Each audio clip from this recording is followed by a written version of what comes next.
Okay. Welcome back to Ranma Half Anime Review Part 25. If you're hearing any like child noises, basically, you may hear it like in the room, whatever. Yeah, that's my brother and his family are here.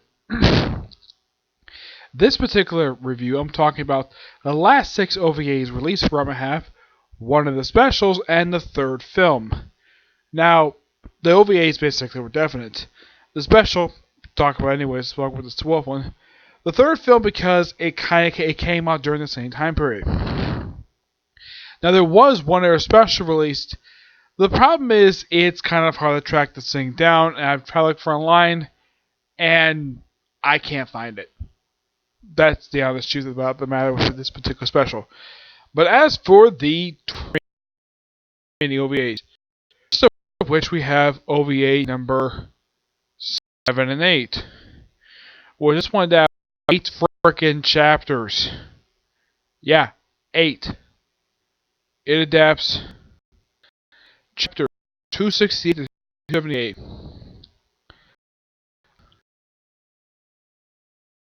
Re-raking memory. Now, the thing with this arc is, yes, I do kind of remember this arc reading in the manga. This was not my favorite arcs of the series because I was not really a big fan of it at all. Simply because I thought this arc was boring. Yeah, the anime proved it. This arc is by far the most boringest arc of the whole series. What's the story for this one? Apparently, about 10 years prior to the series, Akane encountered some strange giant monster in this strange swamp. What these creatures are was completely disappointing. Like, oh my gosh. Okay, the creature she encountered was a giant platypus. Yep. And there's a bunch of giant creatures they call monsters. It's just basically the product of spring, which they never ought to explain. There's this guy there who apparently suffers from short-term amnesia, where every time he closes his eyes, he completely forgets everything here. Well, he doesn't forget his skills. He forgets Akane constantly have this two-parter, and Ranma has to bring Akane home, and this something happens here and it happens in the third film, where because something Akane does, Ranma basically is forced to the house to go look for her. Or at least something he's indirectly involved with. Yeah, it's one of the most strangest things when it comes to Ranma. Yep. Yeah, so, and somehow Ryoga gets involved in this. Yeah, how he gets here, his usual thing, he got lost. Yep. And, okay, and the secret of this kid's secret is that what happened to him. Apparently, when he came home after that encounter with Akane about 10 years prior to the series, he apparently was heavily injured and near death. A kid near death. While taking out some giant monster with a janitor's broom. Yeah, one of those little broom things. Like, really? That's what you bail this creature with? A freaking broom? Okay. And they have to use his spring to keep him alive, which that was kind of weird. Yeah, and then the spring runs out. Then they go fight this gigantic Hydra type monster, which there's no head slicing. It's one just basically multiple heads. That looks exactly like oh, the body is actually the eighth head. Okay, and this has this mysterious moss that they're looking for. They get it with the broom, helps him, and I think he recovers. And in case you're wondering, does this character ever return at this arc? No, this is the character's only appearance in the series, and thank God, probably because of a couple reasons. One, I don't think this particular arc, I don't know if anybody actually really likes this two-part OVA. Me personally, the only thing I like about it, there are two things I like about it. The animation is actually pretty good, and the voice acting is actually really good. The story itself, don't really care for. It's probably by far my least favorite story to be adapted. Because, like I said, there. Alright, next. Oh, cursed tunnel of lost love. Let my love be forever. This one adapts a chapter manga. Chapter 308. Which, damn. One chapter for a single day. That's actually pretty good. When it comes to these OVAs, I would say that the 8th OVA actually adapts the most with 10 freaking chapters. Second highest is probably going to be the 4th OVA with just 8. Mm-hmm. With 8. Yeah, this one adapts 1. So apparently, Shampoo and Uko come across this mysterious cave, and they think it's a good way to pick up Ranma and Akane. So pretty much, and this also has a guest appearance by Kadachi. Of course, Kadachi. Yeah, she appears in this thing because her brother's there, because why not? And it's very heavily implied, this whole thing, of course, Akane thinks this as well, that Ryoga and Uko have got a thing for each other. They really don't. They're just really good friends who just really would love to see the breakup of Akane and Ranma.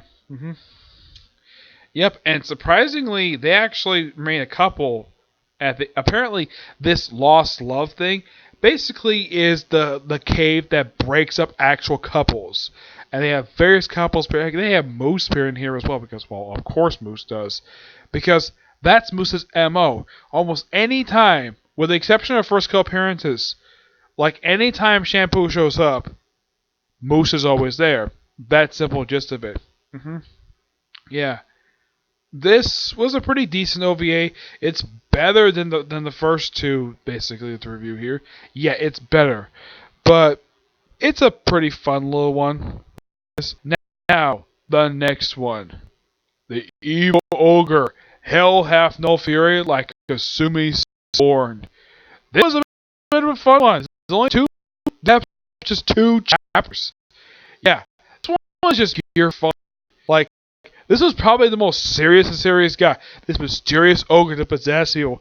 And, like, they possess, like, this thing possesses, like Ryoga. Like, there's apparently this mysterious ogre about, like, 1,000 years spends the series.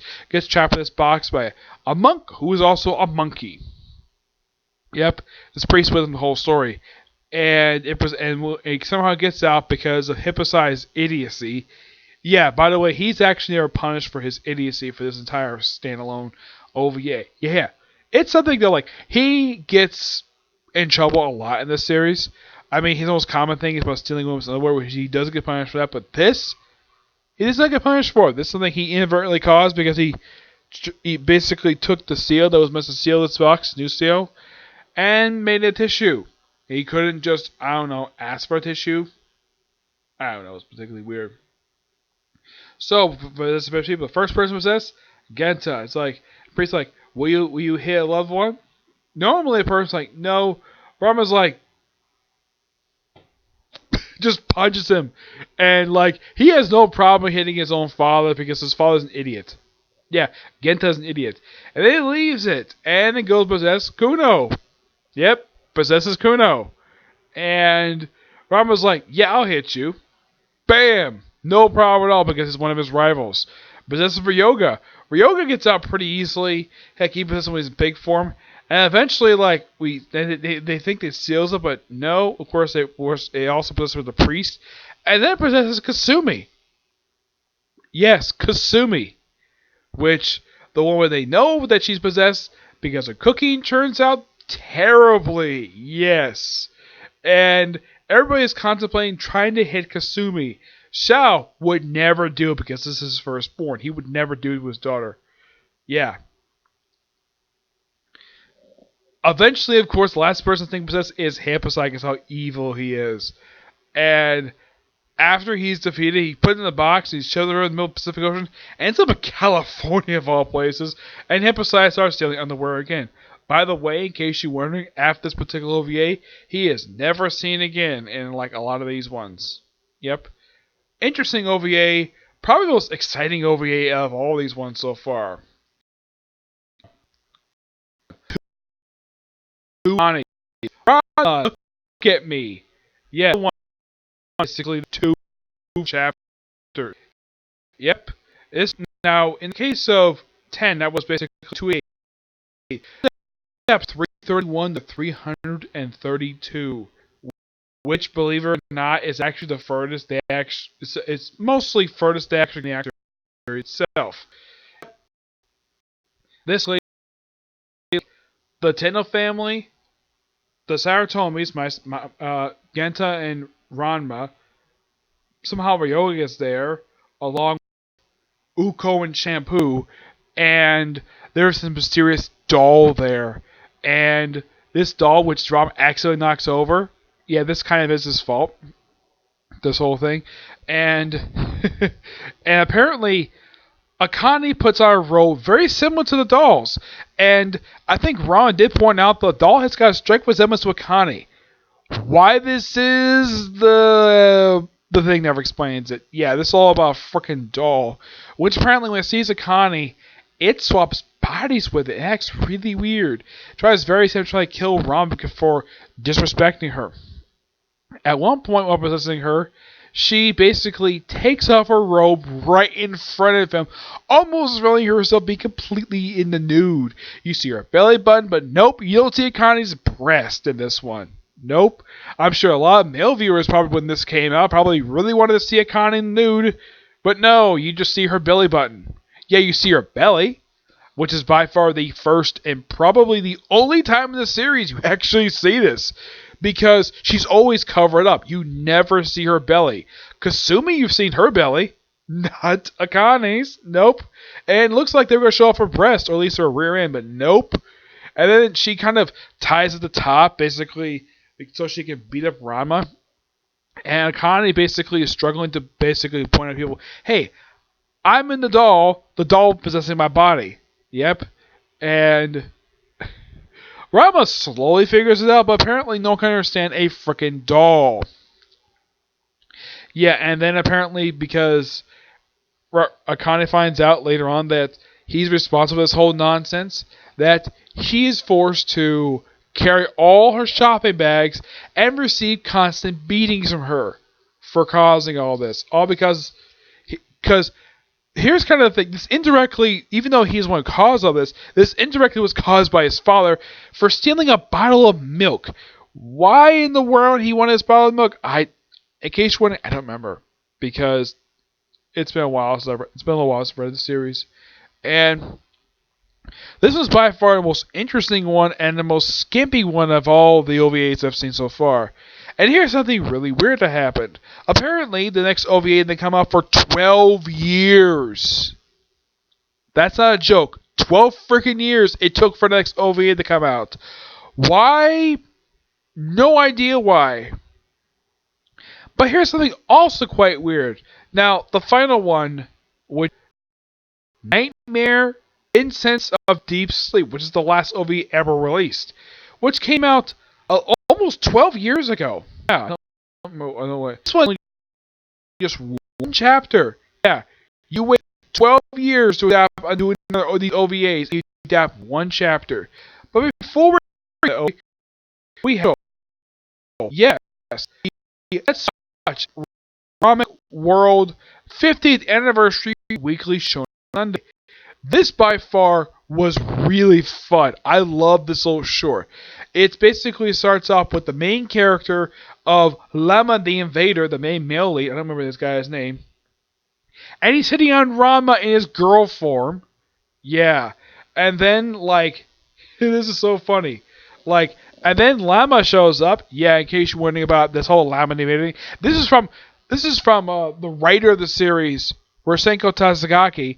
This is from her first series. It's referred to here in the US as Lama the Invader because she's the main character. It's also referred to as a different name. It's referred to as Ursihi Yosura. That's the name of the actor herself. And then then of course when then all of a sudden Inuyasha shows up. Yes, Inuyasha, who was the most recent series. I think his series ended prior to this OVA, especially coming out. This is so funny. He shows up and thinks Lama, who's an alien, by the way. Yes, this woman's an alien. Thinks she's a demon. It's like, oh no, demons in this time and age. Even though he's an counter demon present day. Yeah. Yuri the demon hair. And this I thought was so funny. And then Kagome shows up, says, sit! And then he goes on the freaking ground. Yep. And then the guy comes back and tries to hit on Kagome. Ranma, who went into a bath to curl himself back to his guy form, sees Inuyasha like, hey, did you go to a particular spring I went to? In the transmission course, you see like an allusion for like Shampoo in her cat form, Moose in his duck form, and Ryoga in his pig form. Also, Genta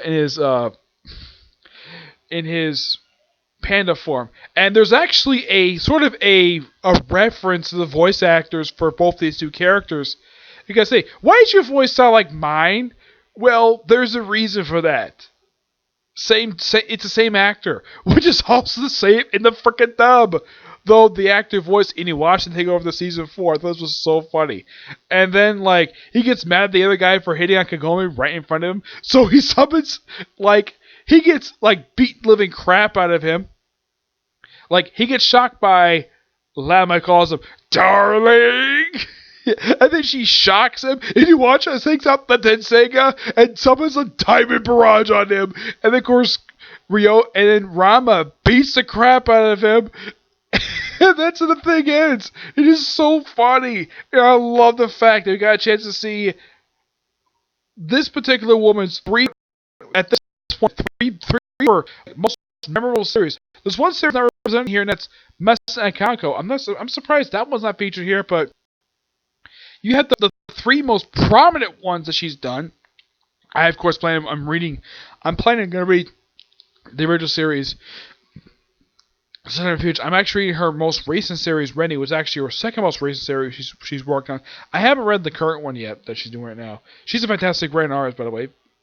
And of course, like, and here's something quite weird, though. Like, Ranma does not interact with Kagome at all. I like the fact he interacts with Inuyasha. I thought that was so funny. The fact that you have... And this is something I thought was quite interesting. Inuyasha and Ranma has something on my side. In fact, the same person created them. Like, their faces are quite similar. And they both like wearing red. Oh, yeah. And they're also getting beat up by their love interest. A lot in the series. That's the only things I can think of they have in common. Also, they're both damn good fighters. Yeah, but I think it was so funny the fact they get a chance to use the Tenseiga on the main lead from the first series. And in case you're wondering about this guy, why is he hitting on various women despite the fact he's got a smoking hot girlfriend? Because one thing, the man's a pervert and he wants to create his own harem. Yes. That is really the plot thread of the original of that first series. I haven't read it yet, but I read about it. Like, because I've seen the pictures before, so I know who these two characters are. I don't know the guy's name, but I do Lemon the Invader. Lemon the Invader, her outfit is simply this, like this leopard bikini with these almost knee-high boots. That's her outfit, and she shoots electricity out. Yeah, she loves this guy, and if I read, she claims to be his fiance, and she'll beat him up for being an idiot, which is very common. Which is common for this particular writer, where the main character's love interest beats him up for being an idiot, for doing idiotic things. Mm-hmm. Yeah, absolute fun little special, and I recommend if you're a fan of these 3 series, watch this one because it's great. It's only like the 3rd time I've seen this where a famous manga writer has multiple series interact with each other in a special like this. Like, let's see. Toriyama did it frequently, several times over the year between DBZ and Dr. Slump. The creator of Fairy Tail actually did it twice. Yes. First for a OVA special, which I highly recommend checking out. It's Raidmaster X Fairy Tail. It is really good. And he did sort of another one of those with Heroes. I haven't read the last chapter yet, but damn good series, by the way. And this is the 3rd one I've come across where you have another you have this writer who has these characters interact with each other. Oh, there is one other series I can think of that did this, and that was Clamp. Yeah. Clamp did this with Toshiba Reservoir Chronicle, but not like a special like this. But, and I've talked to some people about Clamp, and the Shibata Chronicle, and they do agree with this, it's a love letter to their fans, that particular series. This one is probably, in my opinion, a love letter to the writer for having these various characters interact with each other. Surprisingly, Akane does not appear in this one, which I thought that was weird. Okay, you have Kagome from Inuyasha with Inuyasha. You have Lemonade Veda with her her love interest, but Rama shows up and you don't have Akane show up. I thought this was weird. And such a missed opportunity to have the rest of the cast with each other. I hope at some point in the near future they actually do something like this again with the writers' characters, but also in, like, the only series is probably Renny, which is the most recent series they can throw in, or also in Mermaid Sagas.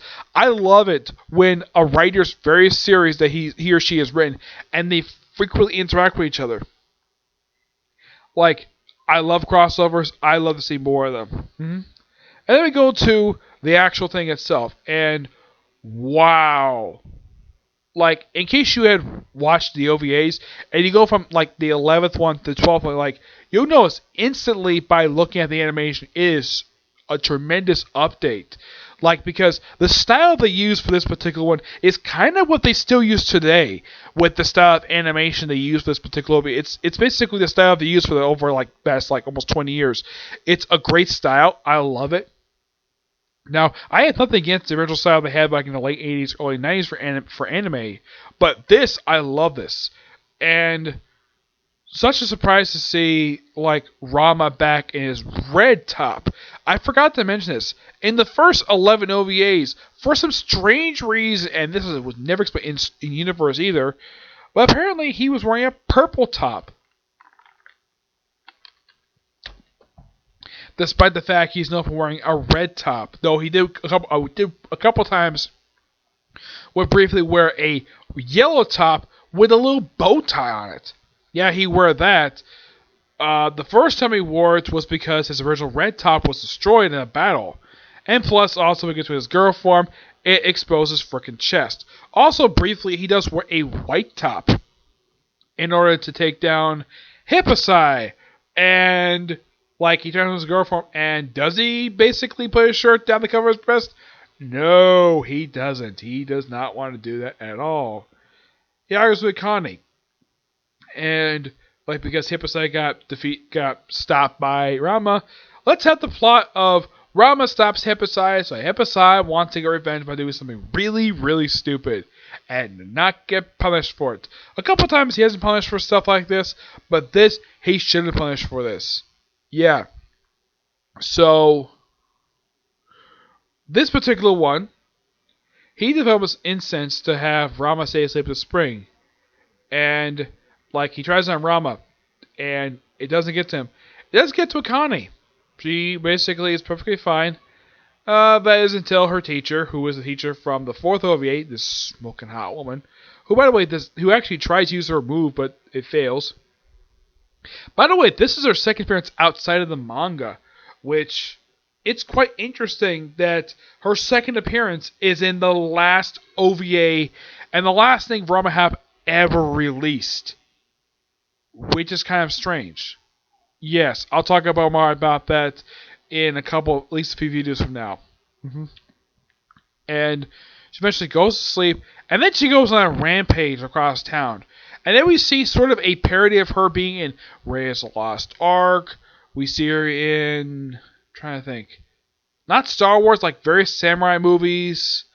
I'm trying to think, what was another one? They even have Kadachi appear in this one, despite the fact she actually technically does not appear outside of the illusions. She appears as a hallucination, but not the actual thing.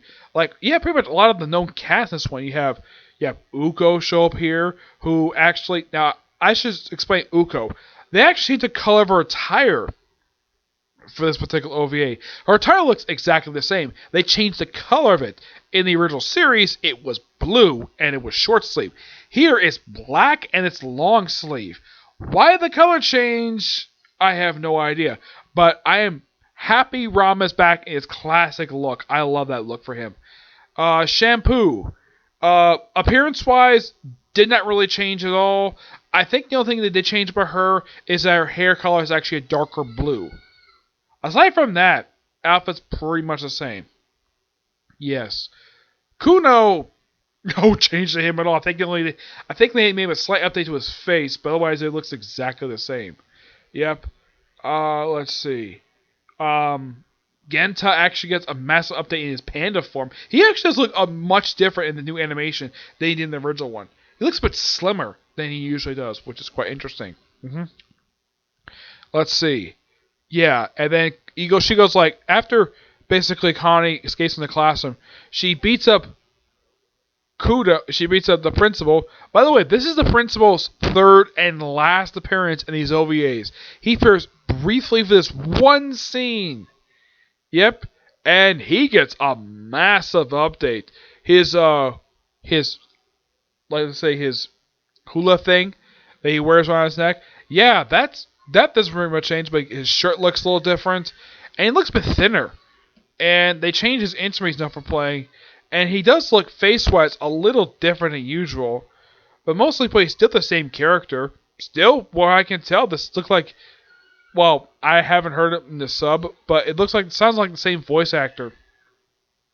And I should point out before I continue, I watched this one subbed because apparently I couldn't find. Here's the thing: I could not find the dub for this damn thing, so I had to listen to this thing subbed. I really wish I found the dub for this one. Yep. So eventually she goes all the way to Shampoo's restaurant. Yeah, where she proceeds to wreck the place.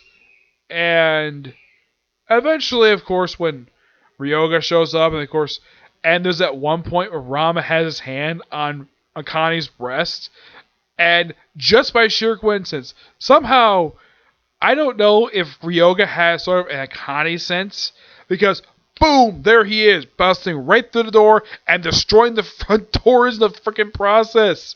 Yes. And eventually, and of course, the teacher comes back, hey, class is still in session. Lady, I would think classes, even this moment, you could claim class out of session, but your whole class is at this freaking restaurant and trying to stop one of your students from destroying the place.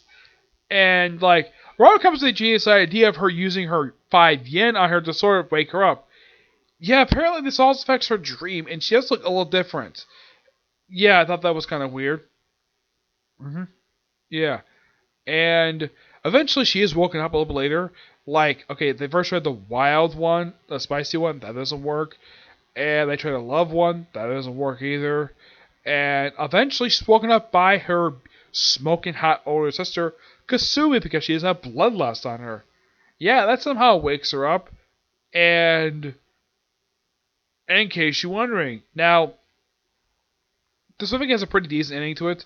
Hippocyte does not get punished for this at all, despite the fact he's the one responsible for this nonsense in the first place. Yeah, Rama doesn't get punished for this. I'm glad Akane gets punished for this. This was completely unintentional on her part to cause all this damage. She didn't cause this basically consciously, just basically while she was asleep. And I gotta say, for the OVAs, for the last 6, this is the best one. Yes, I definitely say that, because I thought it was really good. It was fun, loved new animation, purely fantastic, and loved that Ranma was basically back in his original attire. Now, I guess now, I feel like most OVAs released, I'd say this one and the second one are tied for the best ones. Yes. I would say the worst OVAs out of all of these are 7 and 8. Those are freaking terrible. I don't really care for those two at all. They're pretty bad. Yes. But let's talk about the series. Indiscriminate decided to pass all Team Ranma's Life Phoenix. Yeah, and for some reason, people kind of mistakenly for this third film for being the 9th OVA, even though it's a film. And do you know how long this film is? 28 minutes. Which makes it the third series I've watched where we have a film and it's 30 freaking minutes.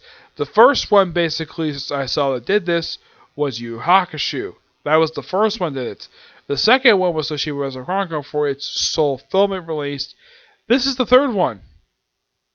And here's the thing about these 3 films. Only this one is canon. Yeah, the other 2 films, I'm going to watch them soon.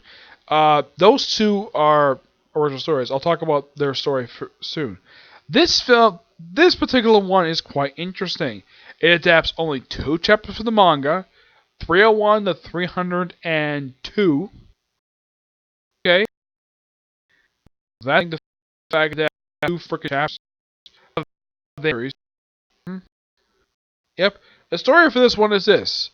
Kudo goes to a cursed antique shop, buys a phoenix egg. The guy doesn't want to sell it until he basically whacks a handful of bills in his face, like, sold. All because there's some bills in his face. And tells him, don't put on your head. And then, of course, well, Hippocyte actually does not, I think he does run through. No, he doesn't. Yeah, he does not run through in this one. He's actually absent for this one, surprise. Actually, he does appear briefly in this one, but he doesn't do much of anything in this one. Yeah. Oh, by the way, do these OVAs bother to explain how the heck he came back from California? Nope. They don't. Despite the fact that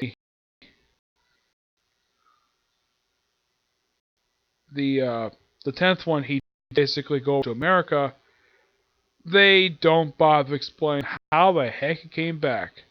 They don't bother to explain that at all. It's particularly very weird, like, of how they do this. Of course, he's not playing a role in this one at all. No. So, like, they nearly drop the egg after Ranma nearly runs into him and puts it on his head. And like, no, don't do that. And the thing starts hatching. And it implants itself at Ranma, so he starts hitting his head. Oh, by the way, Shampoo and Uko in this one. And yet, they do play pretty good roles in this particular film. And I'm like, okay, you have these 2 here, but you don't have Kadachi. Yeah. Where Kadachi is in this particular one is never explained. Yeah, and he does refer to Ranma as Master Saratobi, which my only guess is the reason why he calls him that, and Ranma doesn't object to it because Kadachi is in love with him. Yeah, that's probably my guess. He also dresses Akane as Miss Akane. I wonder how he dressed. I don't think he's ever dressed her father or anything I can think of. So, oh yeah, and this is also the one where, like, because something Ranma indirectly did, he's thrown out of the house. And he has spent a tent with Kudo. I'm thinking though, Kudo has a house. He has a really big house he could sleep in. Instead, he decided to sleep in a freaking tent. Like, I don't know. Hey, Kudo, go to your freaking house with Ranma. Not stay in a freaking park. Yep.